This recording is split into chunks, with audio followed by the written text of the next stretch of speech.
Me siento muy solo a menudo, ¿sabe? Estoy casi siempre solo en casa, cuando no hay representación. Pongo un par de discos y ensayo de vez en cuando, pero sin ilusión. Siempre es lo mismo. Esta noche iniciamos el festival con El Oro del Rin, con Carlo Maria Giolini como director invitado y el primer ministro en la primera fila. El público más elegante. Las entradas cuestan hasta 350 marcos, una locura. Pero a mí me importa un bledo. No estudio. En El Oro del Rin somos 8, así que la interpretación de uno solo no tiene la menor importancia. El maestro concertador da el tono y el resto le sigue. Sara también canta. Wellgund. Ya al principio. Un gran papel para ella que podría significar su revelación. Solo es lástima que tenga que debérsela a Wagner. Pero no se puede escoger, ni en esto ni en nada. Normalmente ensayamos de 10 a 1 y trabajamos de 7 a 10. El resto del tiempo lo paso en casa, en mi habitación acústica. Bebo varias cervezas para compensar la pérdida de líquido. Y muchas veces lo coloco en el sillón de mimbre que tengo delante, lo apoyo, dejo el arco a su lado, me siento en la butaca y lo contemplo. Y entonces pienso, qué horrible instrumento. Se lo ruego, mírelo. Mírelo bien. Parece una mujer vieja y gorda. Tiene las caderas demasiado anchas y la cintura desastrosa. Excesivamente alta y poco estrecha. Y luego la parte de los hombros caída y raquítica. Es para volverse loco. Esto se debe a que la historia de su evolución ha convertido al contrabajo en un híbrido. La parte inferior parece la de un violín grande y la superior la de una viola grande. El contrabajo es el instrumento más monstruoso y rechoncho y menos elegante que se ha inventado jamás. Un sátiro de instrumento. Muchas veces siento deseos de romperlo en 1000 pedazos. Aserrarlo. Cortarlo a hachazos. Desmenuzarlo, molerlo, pulverizarlo. Meterlo en el carburador de un coche a leña y ¡listos! No puedo decir honradamente que lo amo. Además, también es odioso de tocar. Para 3 semitonos se necesita todo el ancho de la mano. Para 3 semitonos. Y cuando pulso una cuerda de arriba, tengo que cambiar 11 veces de posición. Es un puro deporte de atleta. Hay que pulsar cada cuerda como un loco. Observe bien mis dedos. Fíjese. Callos en las yemas, mírelos. Y estrías muy duras. En estos dedos ya no tengo tacto. Hace pocos días me quemé uno y no sentí nada. No me enteré hasta que percibí el olor de callo quemado. Automutilación. Ningún herrero tiene estas yemas, y para colmo mis manos son más bien delicadas, nada apropiadas para este instrumento. En casa tocaba también el trombón. Al principio no tenía mucha fuerza en el brazo derecho y se requiere mucha para el arco, pues de lo contrario no se saca ningún tono a esta mierda de caja. O por lo menos ninguno que sea bello.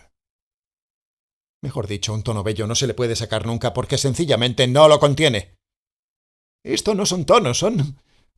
No querría ser ordinario, pero podría decirle que son lo más feo que hay en el ámbito de los ruidos. Nadie puede tocar algo bello con un contrabajo, en el sentido estricto de la palabra. Nadie, ni siquiera los grandes solistas. Esto depende de la física, no de la habilidad, porque un contrabajo no encierra estas armonías, carece de ellas, simplemente, y por eso suena siempre tan mal. ¡Siempre! Y por eso es un gran disparate tocar un solo con el contrabajo, y aunque desde hace 50 años la técnica sea cada vez más refinada, y aunque aparezcan conciertos para contrabajo y sonatas y suites para solos, y aunque dentro de poco surja tal vez un prodigio que toque la chacona de Bach con el contrabajo, o un capricho de Paganini, es y será espantoso porque el tono es y será espantoso. Bien, y ahora le tocaré la obra estándar. Lo mejor que existe para contrabajo, en cierto modo el concierto cumbre para el contrabajo, de Karl Dieters von Dittersdorf. Preste mucha atención. Ya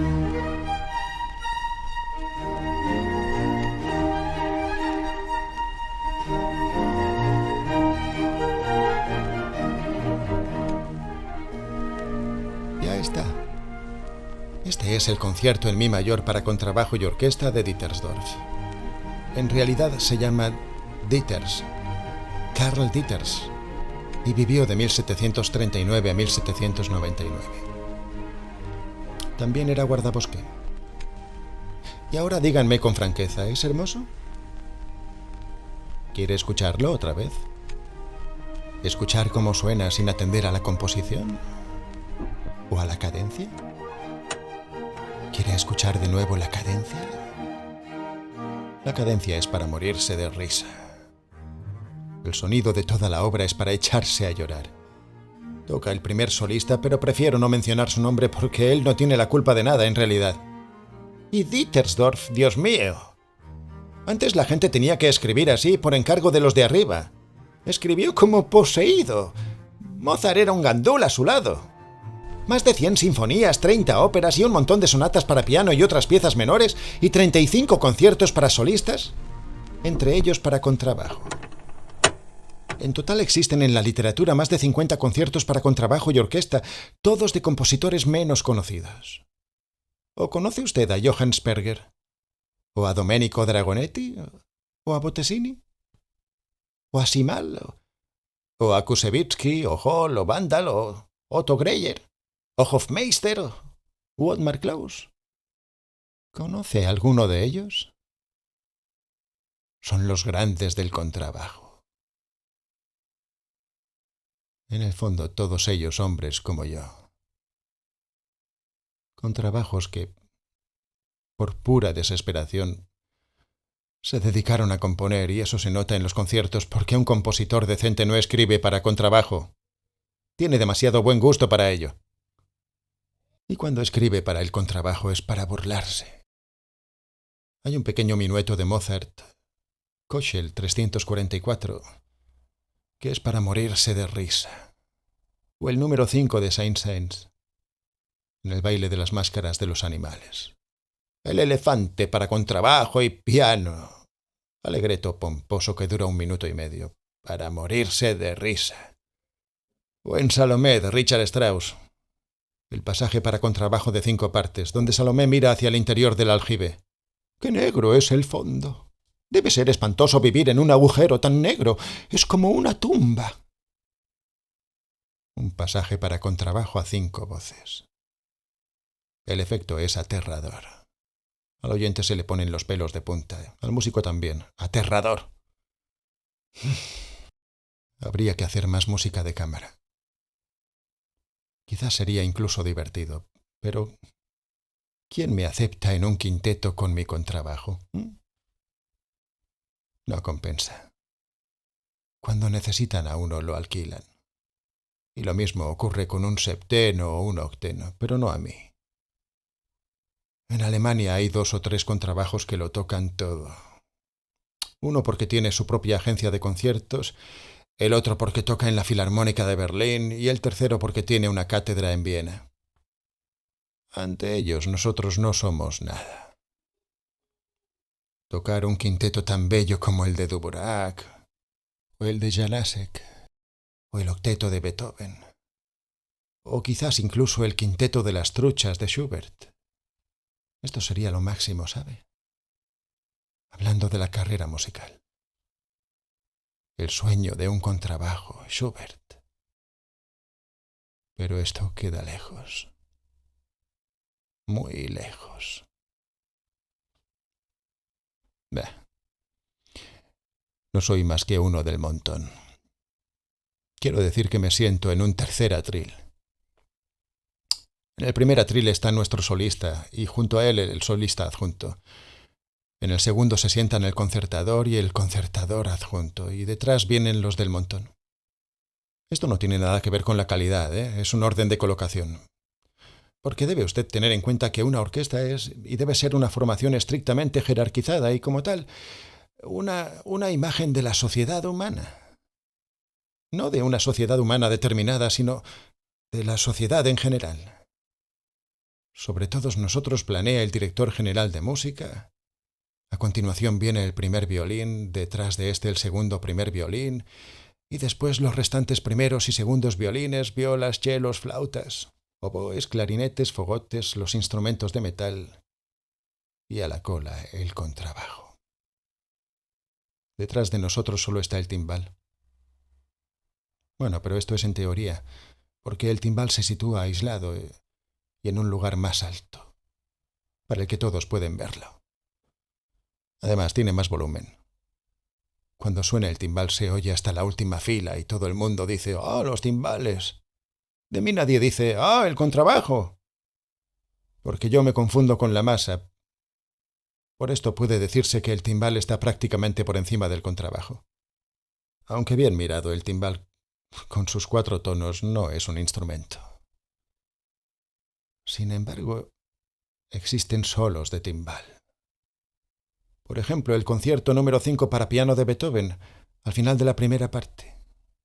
Entonces todos los que no miran al pianista miran al timbal, y eso significa, en un teatro grande, de 1.200 a 1.500 personas. A mí no me miran tantos ni en toda la temporada. Pero no piense que soy envidioso. La envidia es un sentimiento que desconozco porque sé lo que valgo. No obstante, poseo un sentido de la justicia y hay cosas en el mundo de la música que son absolutamente injustas. El solista es abrumado por los aplausos. Los espectadores se consideran defraudados cuando tienen que dejar de aplaudir. El director del teatro recibe grandes ovaciones y estrecha la mano del director de orquesta por lo menos 2 veces. La orquesta entera se levanta muchas veces de sus asientos. Los contrabajos ni siquiera pueden levantarse por comodidad. Los contrabajos, y perdone la expresión, somos en todos los aspectos el último trozo de mierda. Y por esto digo que la orquesta es la imagen de la sociedad humana, porque aquí, como allí, los que hacen el trabajo sucio son, para colmo, despreciados por los demás. En la orquesta es todavía peor que en la sociedad, porque en la sociedad yo tendría, al menos teóricamente, la esperanza de ir progresando en el orden jerárquico y alcanzar algún día la cumbre de la pirámide para mirar desde allí a los gusanos. Digo que tendría la esperanza. En cambio, en la orquesta no hay ninguna esperanza. Aquí gobierna la terrible jerarquía del poder. La espantosa jerarquía de la decisión ya tomada. La tremenda jerarquía del talento, la inflexible jerarquía física impuesta por la naturaleza, de las vibraciones y los tonos. No ingrese jamás en una orquesta.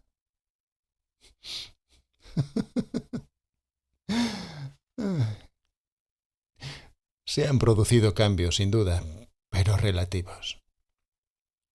El último fue hace aproximadamente 150 años y afectó al orden de colocación. Weber situó los instrumentos de metal detrás de los de cuerda. Fue una auténtica revolución. Para los contrabajos no cambió nada, seguimos estando atrás, igual que antes.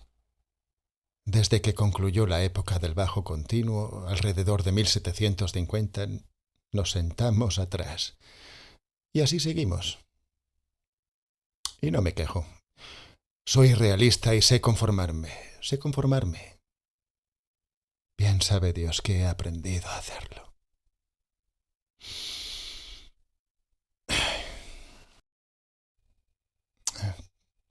Permítanme un trago.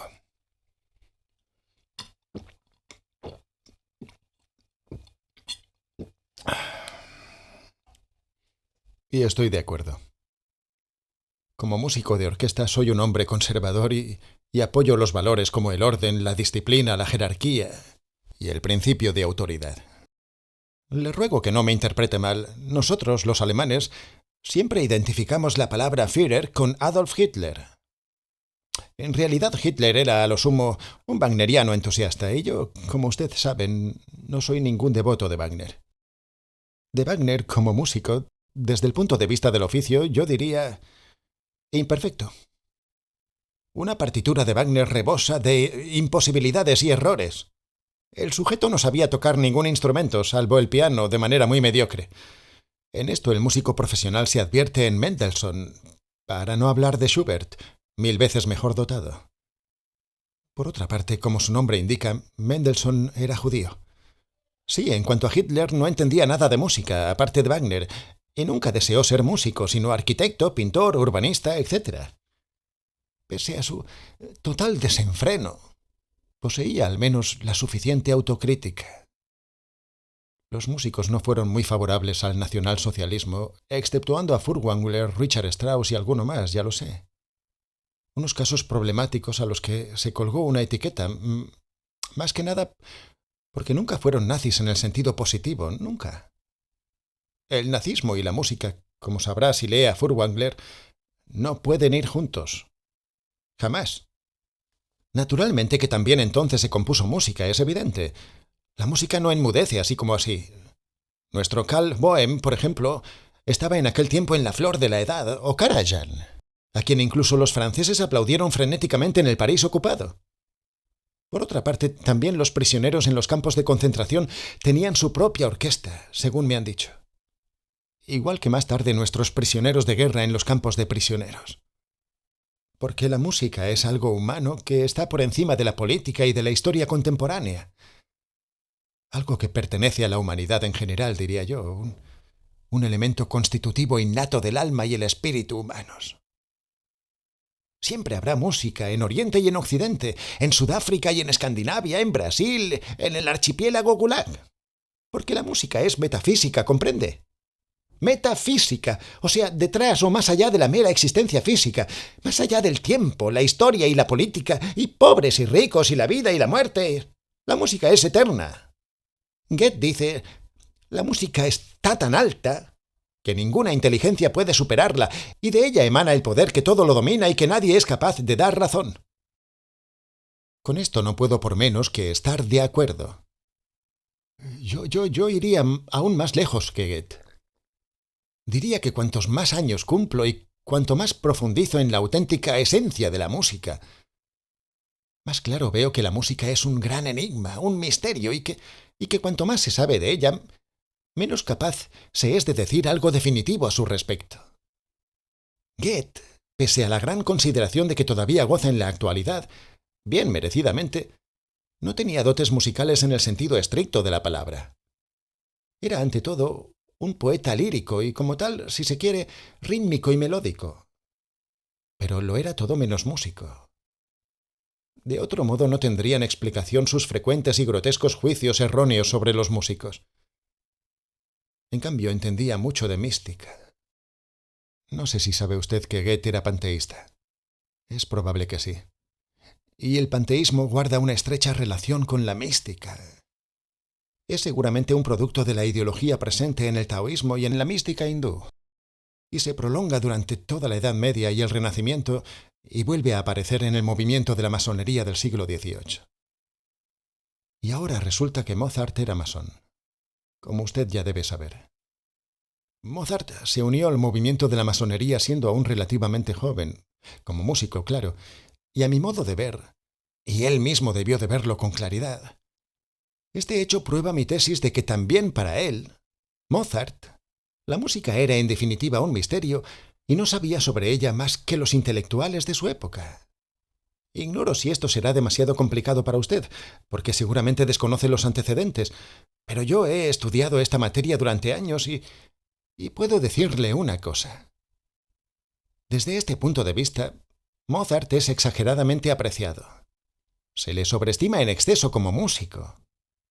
Ya sé que hoy en día no es popular decir esto, pero puedo asegurarle, como persona que se ha ocupado de la materia durante años y por su profesión le ha dedicado un profundo estudio, que Mozart, en comparación con centenares de sus contemporáneos, injustamente olvidados en la actualidad, era un músico como cualquier otro.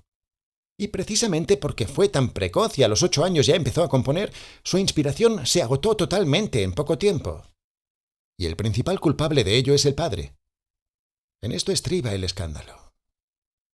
Yo no procedería así con mi hijo si lo tuviera, aunque fuera 10 veces más dotado que Mozart, porque no quiere decir nada que un niño componga música. Todos los niños componen, si se les enseña como a los monos.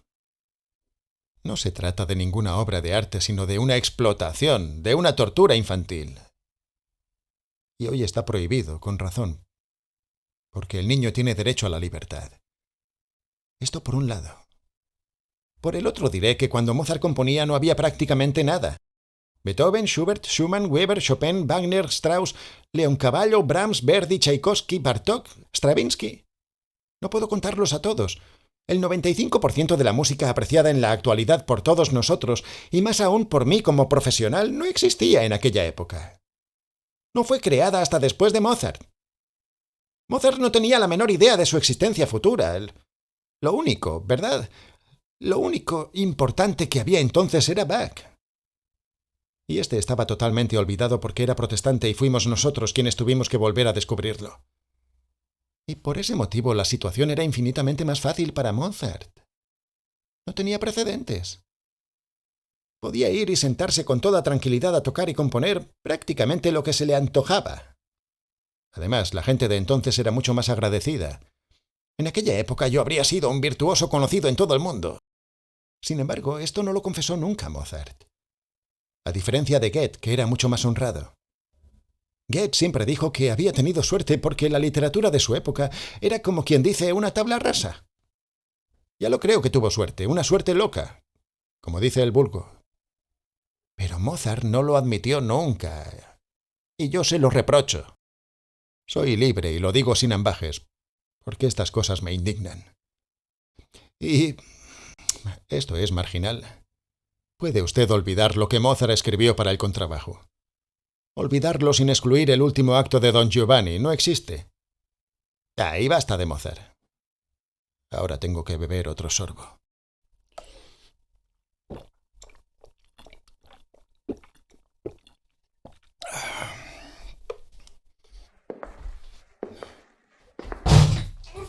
¡Mierda! ¡Joder! Esto es una cruz, siempre en medio del paso, el muy estúpido. ¿Puede usted decirme por qué un hombre de 35 años, o sea yo, convive con un instrumento que le estorba permanentemente? ¿Que solo le estorba desde el punto de vista humano, social, espacial, sexual y musical? ¿Que le imprime el sello de Caín? ¿Me lo puede explicar? Discúlpeme si grito, pero es que aquí puedo gritar todo cuanto quiera. No lo oye nadie. Gracias a las placas acústicas, nadie me oye. Un día lo mataré. Un día lo mataré a golpes.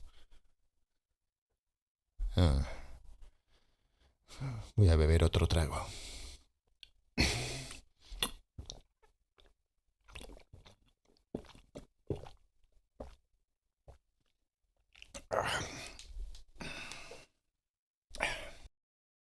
Una palabra más sobre el erotismo. Esta pequeña cantante es maravillosa. Bastante bajita, tiene unos ojos muy negros. Quizás sea judía, lo cual no me importa nada en absoluto. En todo caso, se llama Sara. Esta sería una mujer para mí. ¿Sabe una cosa? Jamás podría enamorarme de una violonchelista ni de una tocadora de viola, aunque, hablando de instrumentos, el contrabajo armoniza a la perfección con la viola, como prueba la sinfonía concertante de Dittersdorf. Con el trombón también y con el cello. Este último es el instrumento con el que solemos tocar las octavas. Sin embargo, humanamente no funciona. Para mí no. Como contrabajo necesito a una mujer que represente todo lo contrario de lo que yo soy. Ligereza, musicalidad, belleza, felicidad, gloria. Y también debe tener pecho. Fui a la biblioteca musical y busqué por si había algo para nosotros. 2 arias enteras para soprano y contrabajo obligado. 2 arias. Como es natural, también del totalmente desconocido Johann Sperger, fallecido en 1812. Asimismo, un noneto de Bach, cantata 152. Pero un noneto es casi una orquesta, de modo que solo quedan 2 piezas para poder compartir entre los dos. Lo cual, naturalmente, no es ninguna base. Permítame que beba.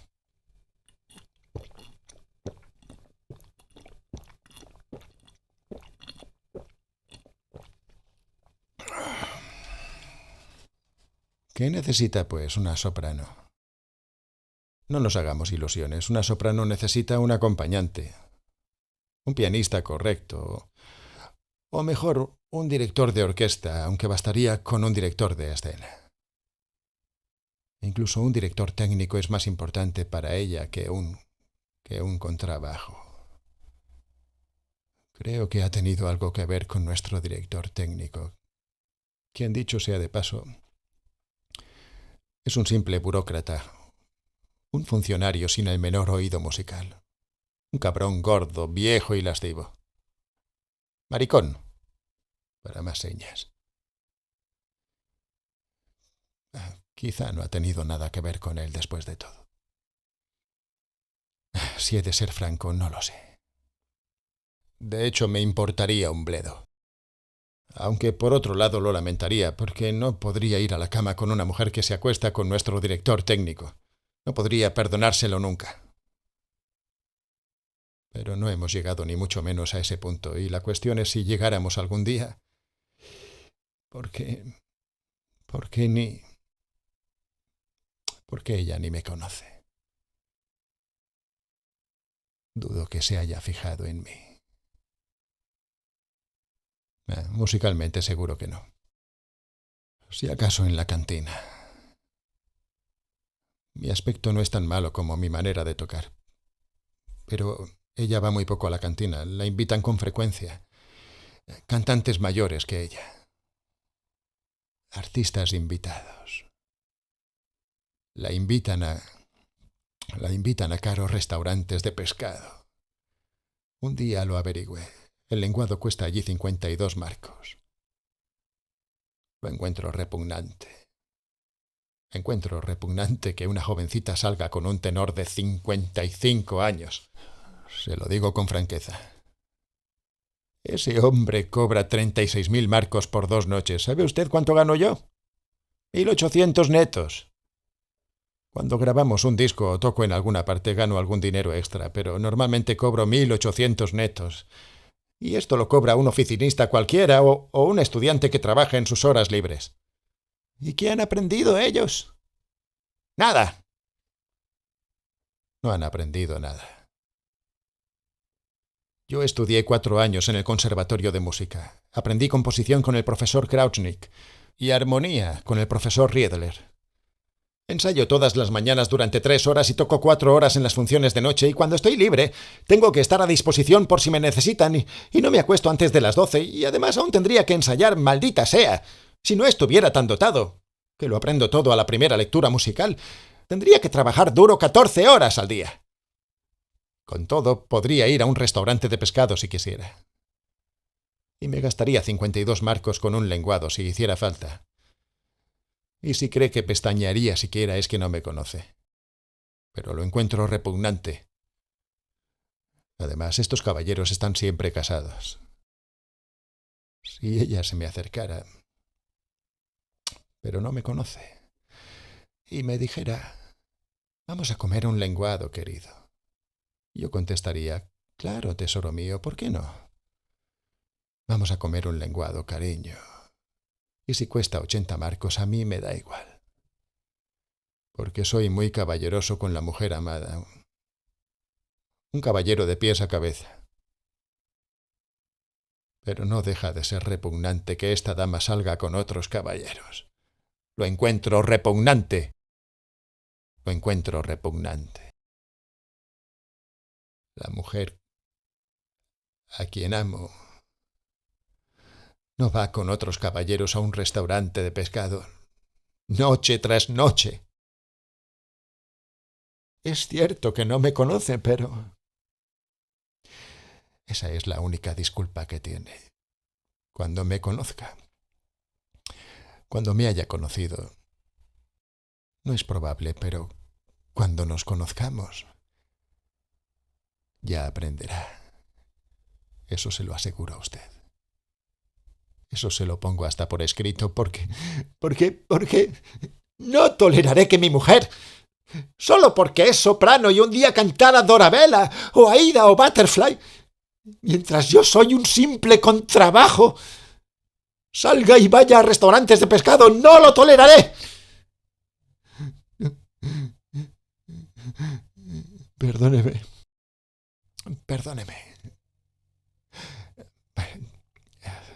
Tengo que contenerme un poco. Creo yo. Contenerme.